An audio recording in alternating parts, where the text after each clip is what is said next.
Hello everyone, welcome to my channel easy way SR. इस video में हम करेंगे class 12th mathematics chapter algebra of matrix की exercise 3.1। देखो, मैंने इसके स्टार्टिंग में जो मैट्रिक्स क्या है, वो टाइप्स ऑफ मैट्रिक्स वो करवा चुकी हूँ। अगर आपने वो वीडियो नहीं देखी है तो उसका लिंक डिस्क्रिप्शन बॉक्स में मिलेगा, देख लेना।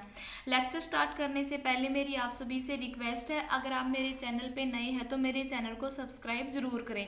तो देखो भाई, जो एक्सरसाइज 3.1 है उसका फर्स्ट सम क्या है। If a matrix has 18 element, what are the possible order it can have, what if it has 5 element. देखो, फर्स्ट क्वेश्चन में क्या पूछा गया है कि एक मैट्रिक्स है जिसमें टोटल एलिमेंट 18 है। तो हमें बताना है कि देखो, इसमें गिवन है एलिमेंट जो 18 है, बताना कि जो ये मैट्रिक्स है इसके कितने पॉसिबल ऑर्डर बन सकते हैं, और अगर उसके 5 एलिमेंट है तो तब इसके कितने ऑर्डर पॉसिबल ऑर्डर बन सकते हैं। ठीक है, तो देखो क्या होता है कि जब एलिमेंट का हमें पता होता है तो हम उसका ऑर्डर निकाल सकते हैं, क्योंकि मैं आपको करवा चुकी हूँ कि जो ऑर्डर होता है ना किसी भी मैट्रिक्स का, जो ऑर्डर होता है वो हम m क्रॉस n लेते हैं।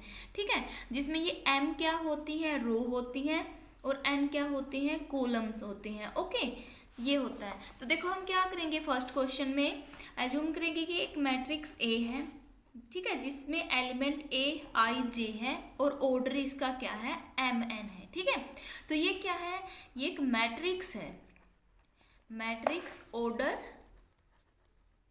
m cross n has m n element.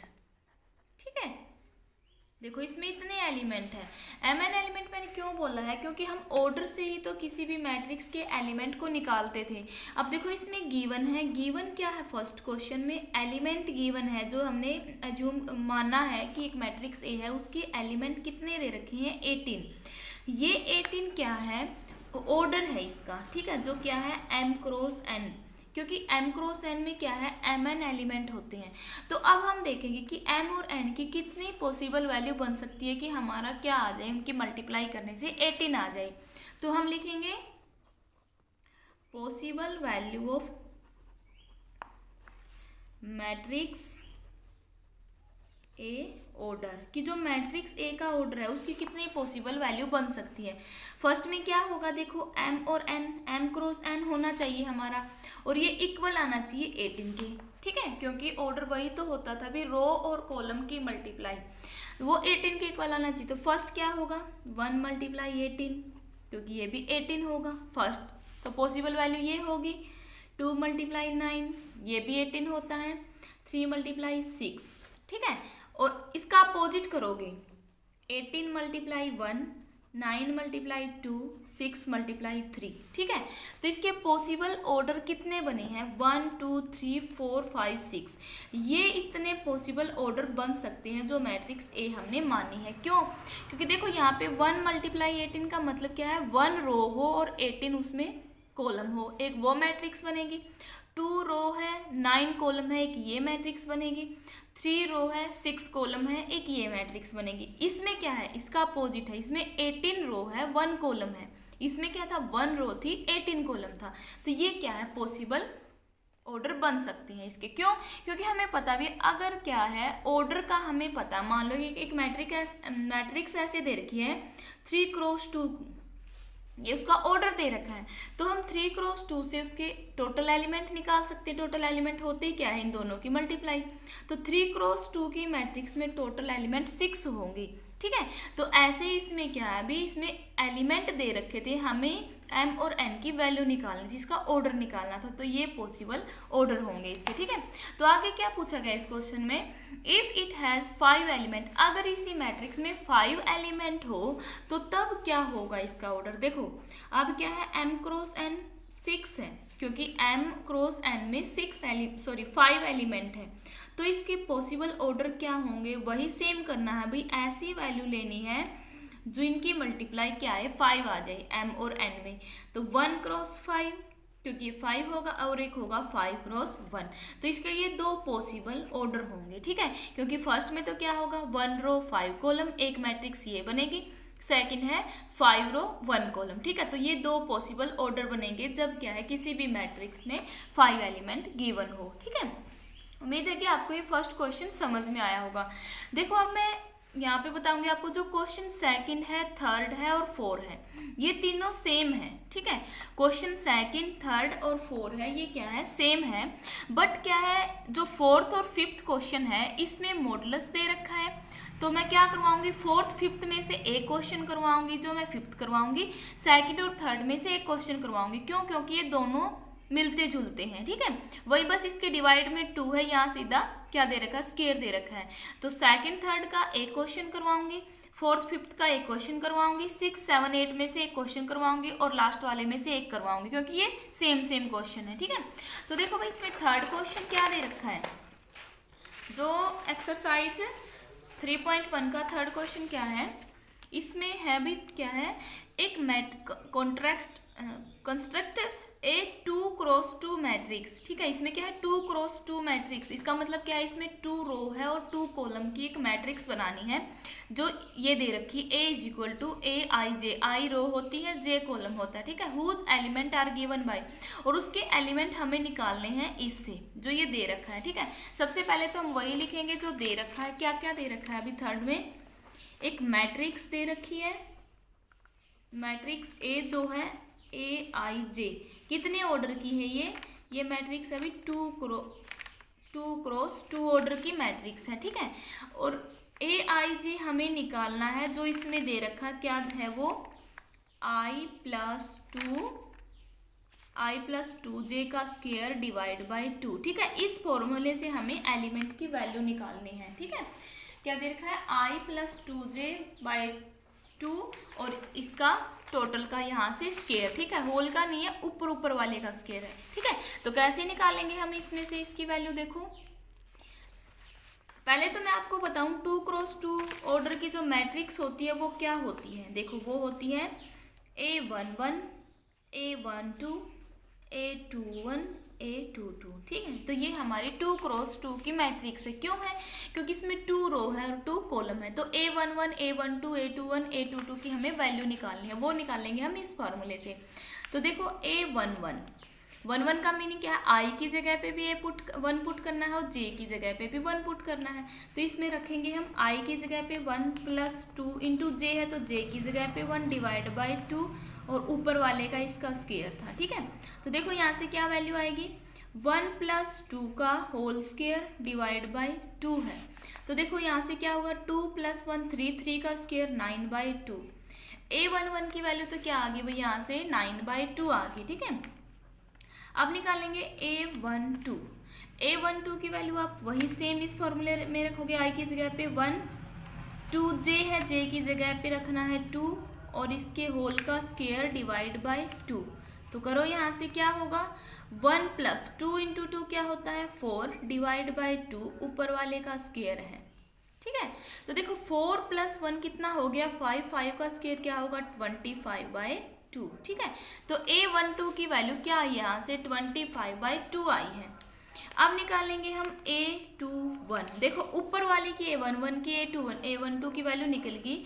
अब निकालेंगे A21, I की जगह पे पुट करेंगे 2 + 2 × J है, J की जगह पे 1 पुट करेंगे डिवाइड बाय 2 है, ऊपर वाले का स्क्वायर, ठीक है। अब देखो 2 + 2 × 1 क्या होगा, 2 डिवाइड बाय 2 ऊपर वाले का स्क्वायर है, 2 + 2 4 है, 4 का स्क्वायर होता है 16/2, ठीक है। A21 की वैल्यू क्या आई है, 16/2। ऐसे ही अब निकालना हमें A22, ठीक है। A22 में क्या होता है, I की जगह पे 2 + 2 × J है, तो J की जगह पे भी 2 डिवाइड बाय करना है 2 और ऊपर वाले का लेना है स्क्वायर।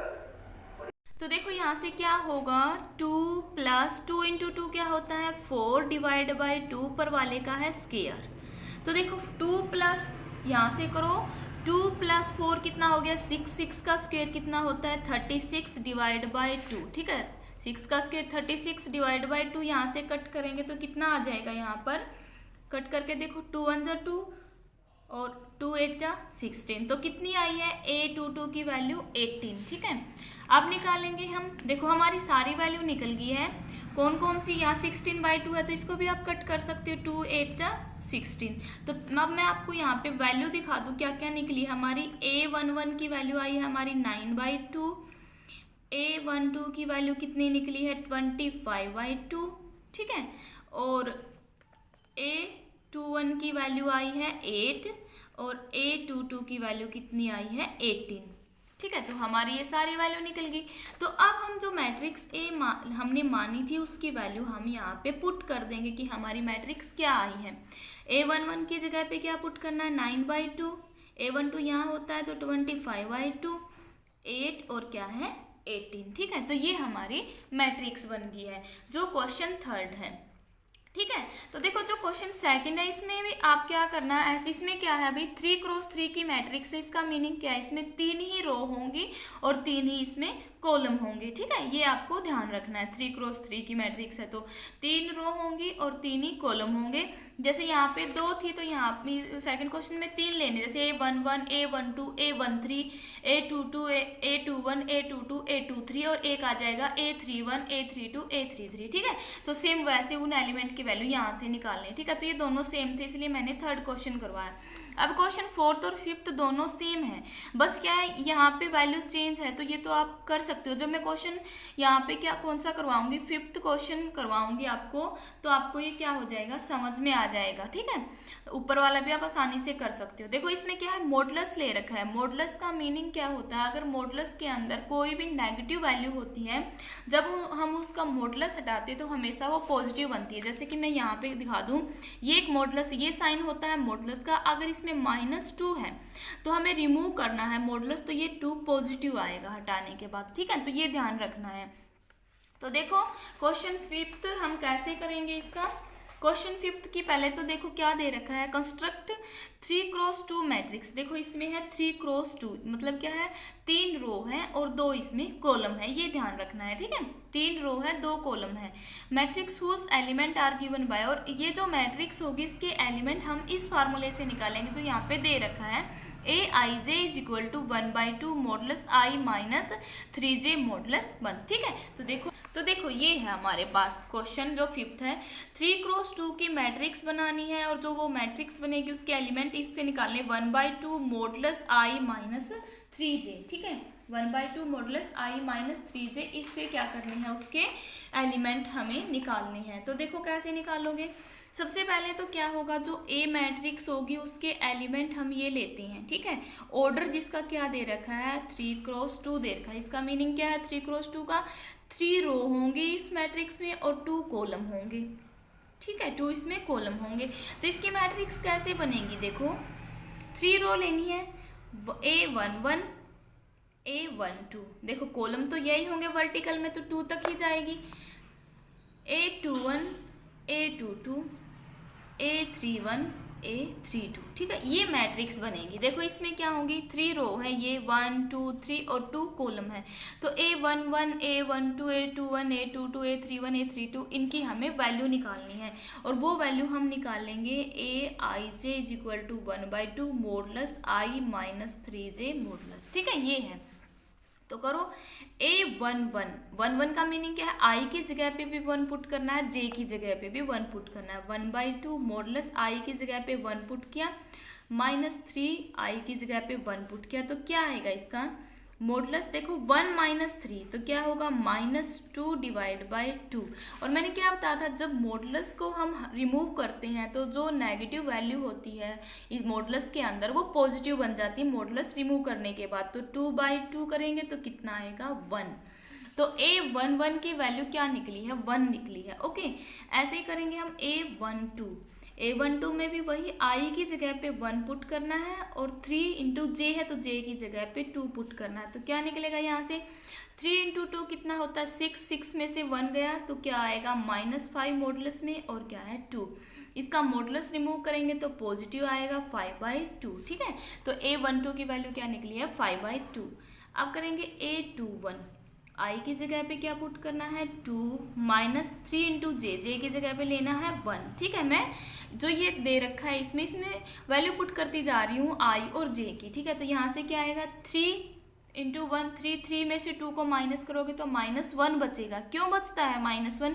क्योंकि 3 इससे बड़ा है बट ये नेगेटिव में है। ओके, दोनों के साइन अपोजिट हैं, तो हम क्या करते हैं, जो बड़ी वैल्यू होती है उसका साइन देखते हैं। तो 3 में से 2 को माइनस करते हैं तो क्या आएगा, -1 डिवाइड बाई 2, मॉडुलस को हटाएंगे तो +1/2 आएगा। ठीक है, तो ये वैल्यू किसकी निकली है हमारी, ये निकली है A21 की, ये निकल गई A21 की। आगे करेंगे अब हम A22 की वैल्यू क्या आएगी, इसमें रखो I की जगह पे भी 2 पुट करना है और J की जगह पे भी 2 पुट करना है।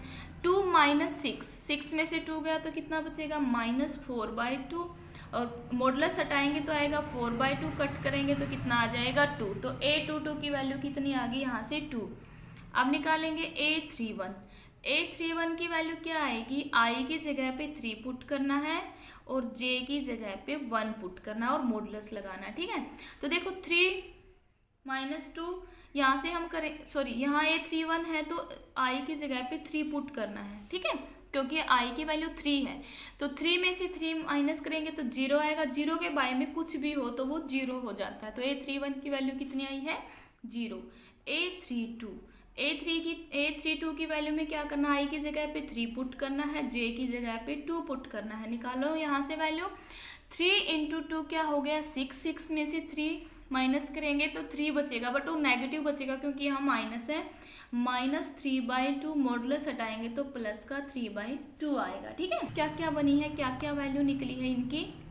A11 की वैल्यू कितनी है, A11 की वैल्यू आई है 1, A12 की वैल्यू आई है 5/2, A21 की वैल्यू आई है 1/2, A22 की वैल्यू आई है 2, और A31 की वैल्यू आई है 0, और A32 की वैल्यू आई है 3/2। ठीक है, तो ये हमारी मैट्रिक्स बन गई है।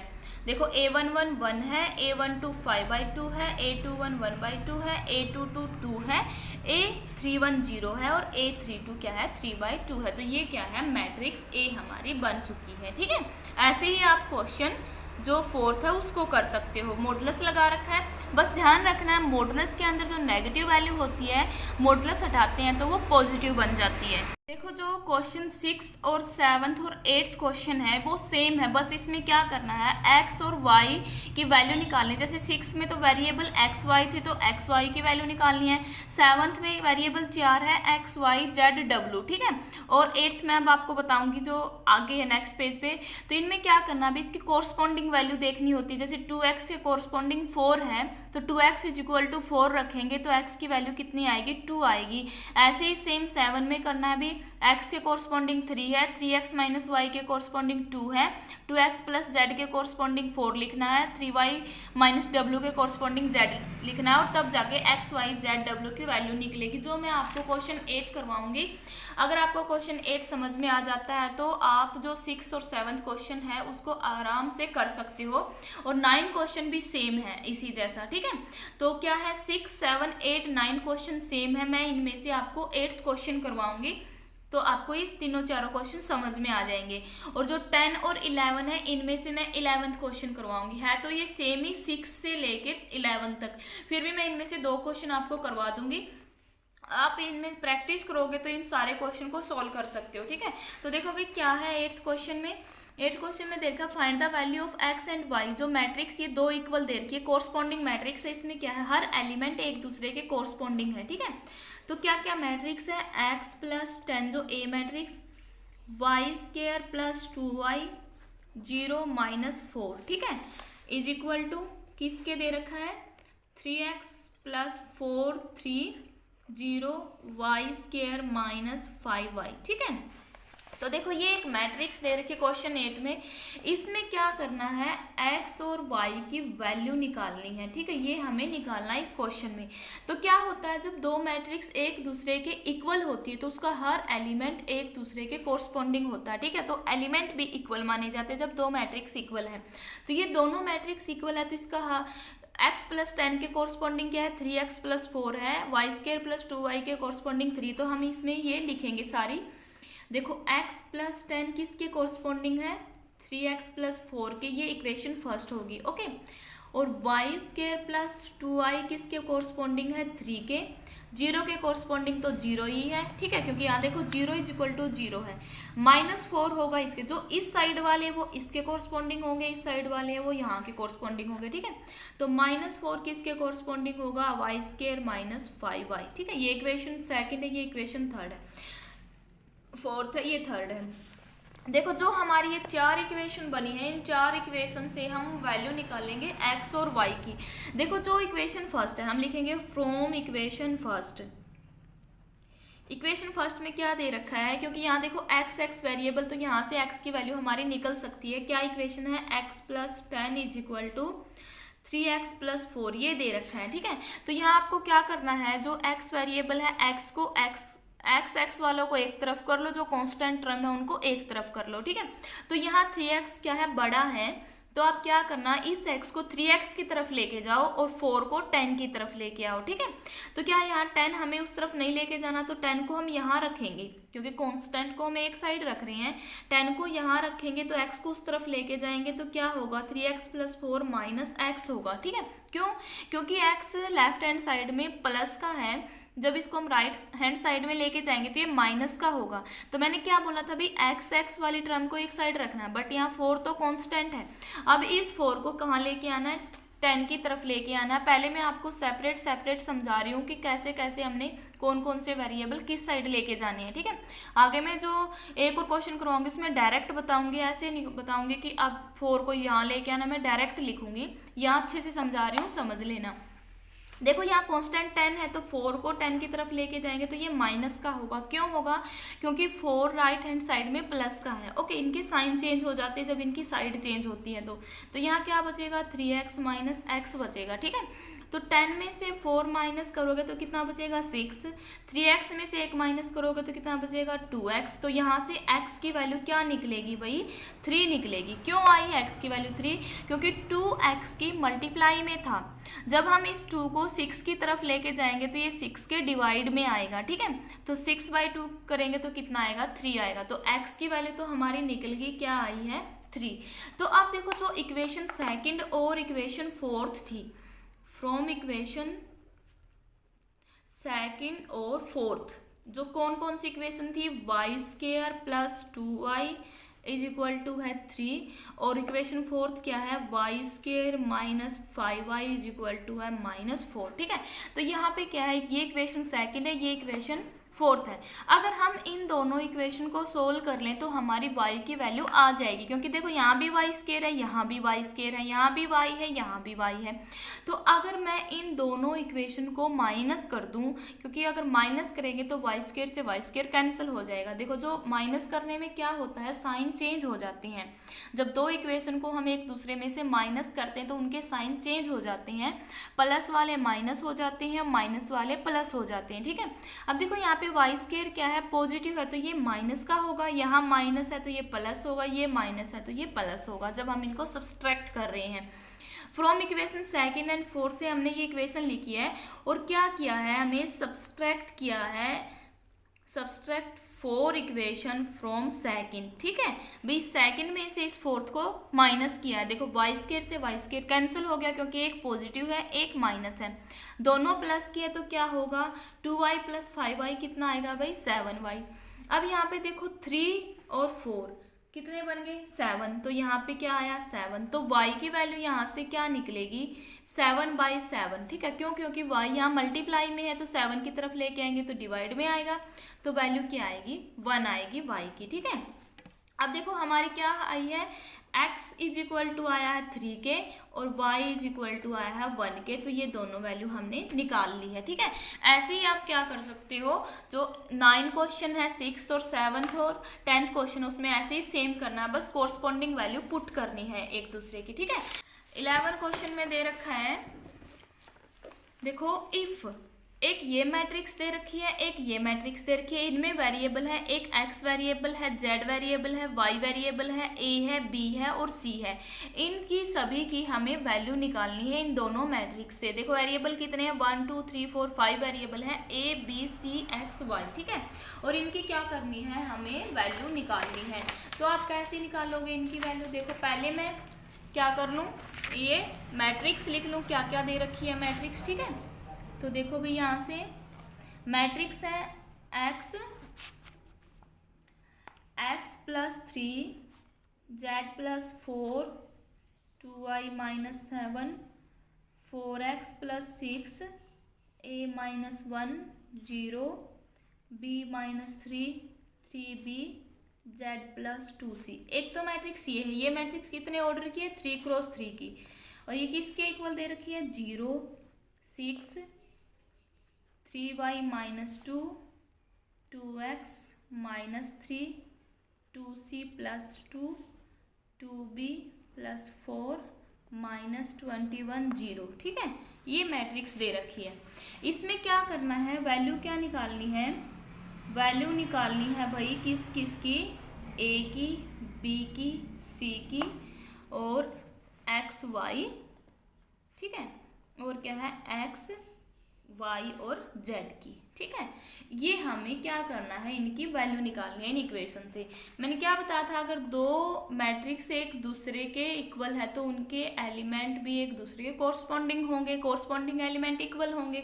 तो देखो फर्स्ट के कोरस्पॉन्डिंग क्या है, 0, सेकेंड इस एलिमेंट के कोरस्पॉन्डिंग क्या है, 6, और थर्ड के क्या है, ये वाला 3y-2। तो हम ये लिखेंगे, देखो x +3 के कोरस्पॉन्डिंग क्या है भाई, 0, Z+4 के कोरस्पॉन्डिंग क्या है, 6, 2y-7 के कोरस्पॉन्डिंग क्या है, 3y-2। ठीक है, तो फर्स्ट रो वाले हमने कोरस्पॉन्डिंग लिख लिए हैं। ठीक है, ये है फर्स्ट रो के एलिमेंट। तो यहाँ से देखो क्या होगा, जब पहले मैं फर्स्ट रो के एक्सप्लेन कर दूं, फिर सेकंड रो के और फिर थर्ड रो के। ठीक है, तो देखो फर्स्ट रो में क्या है, x +3 = 0 है, तो यहाँ से x की वैल्यू क्या निकल के आएगी, -3, क्योंकि 3 को 0 की तरफ लेके आएंगे तो ये लेफ्ट हैंड साइड में पॉजिटिव था, तो 0 की तरफ आते नेगेटिव हो जाएगा, तो x की वैल्यू क्या आई, -3। ऐसे ही Z+4 = 16 है, तो z की वैल्यू क्या आएगी, 6 - 4 = 2, क्योंकि इस 4 को 6 की तरफ लेके आए तो ये माइनस हो गया, तो z की वैल्यू कितनी निकली है, 2। अब ये इक्वेशन है यहाँ पे 2y-7 = 3y-2 के, तो वही सेम करना है जो हमने 8th क्वेश्चन में किया था। y वाले जो वेरिएबल है उनको एक साइड लेंगे, कांस्टेंट को एक साइड लेंगे। यहाँ मैं डायरेक्ट करके दिखाऊंगी क्योंकि मैं 8th क्वेश्चन में आपको अच्छे से समझा चुकी हूँ। तो 2y को यहाँ लेके आएंगे, 3y-2y = -7 + 2। ठीक है, ये मैंने कर दिया, क्यों, क्योंकि देखो 2y को 3y की तरफ लेके आए तो ये माइनस हो गया, और इस 2 को हम 7 की तरफ लेके आएंगे तो -7 + 2 हो गया। कांस्टेंट टर्म एक तरफ होगी, वेरिएबल वाली एक तरफ होगी। ठीक है, तो 3y में से 2y को माइनस करेंगे तो 1y बचेगा, -7 + 2 करेंगे, देखो यहाँ पे -7 है तो बड़ा तो 7 है, 7 में से 2 को माइनस करना है, पजल मत होना कहीं आप देखो यहाँ तो प्लस, अभी प्लस करना है, इनके पहले साइन देखनी है क्योंकि दोनों के साइन अलग है। 7 तो है माइनस का और 2 है प्लस का, तो इसका मतलब ये माइनस होंगे, और माइनस करने के बाद फिर हम देखेंगे साइन कैसा आएगा, प्लस का आएगा या माइनस का आएगा, वो डिपेंड करता है लार्जर वैल्यू के ऊपर, जो वैल्यू बड़ी है। अब देखो 7 में से 2 को माइनस करेंगे, 5 आएगा, वो माइनस का आएगा, क्यों, क्योंकि 7 बड़ा था तो इसके आगे माइनस का साइन है, तो y की वैल्यू क्या आई, -5 आई। ठीक है, ये निकल गई हमारी x, z और y की वैल्यू। अब देखो सेकंड जो रो है उसमें क्या दे रखा है, ये तो फर्स्ट रो से कंप्लीट हो गया यहाँ तक का। सेकंड रो में क्या दे रखा है, 4x + 6, वो इक्वल होगा किसके, देखो 4x + 6 होगा 2x के इक्वल, a-1 इक्वल होगा -3 के, तो मैं ये सारे लिख लूँ एक दूसरे के कोरस्पॉन्डिंग वाले। और क्या है, a-1 किसके इक्वल है भाई, -3 के, और 0 किसके इक्वल होगा, 2c + 2 के। ठीक है, ये है सेकंड रो के। सेकंड रो में जो हमारे ये एलिमेंट थे, 4x + 6 लिया है 2x के, a-1 होगा -3 के, और 0 इक्वल होगा 2c + 2 के। ठीक है, तो यहाँ से हम क्या करेंगे, वैल्यू निकाल लेंगे। अब देखो यहाँ पे 4x + 6 = 2x है, तो वही सेम करना है, इस 2x को 4x की तरफ लेके जाओगे तो कैसा होगा, ये माइनस का हो जाएगा यहाँ पे आके। तो क्या करना है, 4x + 6 - 2x = 0। मैंने क्या किया है, इस 2x को यहाँ लेके आ गई मैं 4x + 6 की तरफ, तो ये माइनस का हो गया। तो यहाँ से देखो 4x में से 2x को माइनस करेंगे तो 2x बचेगा, प्लस का 6 = 0, और क्या होगा यहाँ से 2x is equal to minus का 6 होगा। क्यों? क्योंकि ये प्लस का 6 था, इसको 0 की तरफ लेके जाएंगे तो माइनस का हो जाएगा, तो यहाँ से x की वैल्यू कितनी आएगी, -3 आएगी। ठीक है, बट आपको ध्यान देना भी x की वैल्यू तो हम निकाल भी चुके थे, आप इस इक्वेशन से भी निकाल सकते हो, ऊपर मैंने बताया था x+3 से, यहाँ से भी निकल गया है, तो आपकी मर्जी है कौन सी इक्वेशन से निकालो, बट आपको टाइम बचाना है, ये देखना है अभी यहाँ पे वेरिएबल कौन कौन सी है। मैंने जानबूझ के करवाया है इस इक्वेशन से x की वैल्यू, कहीं ये गलती आप भी कर बैठो, क्योंकि एग्जाम में क्या होता है, टाइम आपका कम होता है, तो आपको दोबारा x की वैल्यू नहीं निकालनी है। बस ये फर्स्ट से इससे आसानी से x की वैल्यू निकल गई थी, तो इस इक्वेशन से x की वैल्यू निकालने की कोई ज़रूरत नहीं है। ठीक है, देखो आपको देखते रहना कि कौन से वेरिएबल की वैल्यू निकल गई है, x, z और y की निकल गई है, बची क्या है हमारी a, b, c की वैल्यू बची है। ओके, तो देखो जो ये था यहाँ से है a-1 इज इक्वल टू -3 है, तो यहाँ से a की वैल्यू हम निकालेंगे तो क्या आएगा, -3 + 1 होगा, क्योंकि माइनस का 1 है तो 3 की तरफ आके प्लस का हो गया, तो यहाँ से a की वैल्यू क्या निकली है, -2 निकली है, a की वैल्यू भी निकल गई हमारी।